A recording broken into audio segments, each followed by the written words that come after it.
One of our favorite laptops has been just ever so slightly updated. I'm Dan Ackerman, and this is the 2015 edition of Apple's 15-inch MacBook Pro. Now, this looks and feels a lot like last year's 15-inch MacBook Pro, and that's because it's essentially the same system. It's gotten a few minor tweaks, fewer tweaks actually than the MacBook Airs have gotten in 2015, or even the 13-inch MacBook Pro.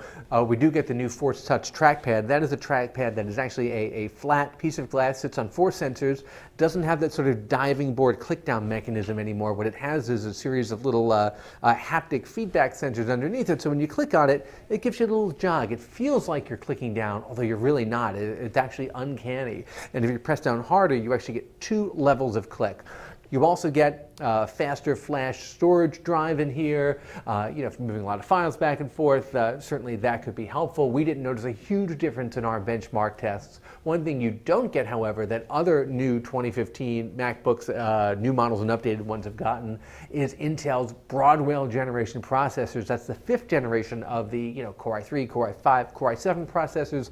This guy keeps last year's Core i7, still plenty fast enough. Frankly, performance-wise, you're not going to notice a big difference. You do lose out, I think, probably on some potential battery life gains. Apple says that this model, due to some new tricks with the battery chemistry, should run a bit longer than last year's similar comparable model. We found this thing ran, I think, for about 9 hours, pretty much the same as last year's 15-inch MacBook Pro.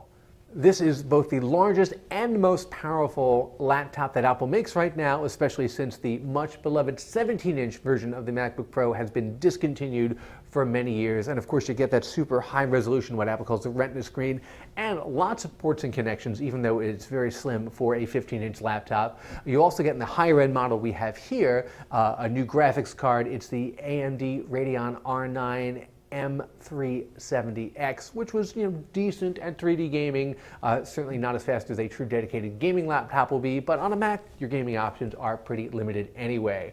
Without that, this guy starts at $1999, and this updated version with a graphics card is $24.99. I'm Dan Ackerman, and that is Apple's 15-inch MacBook Pro.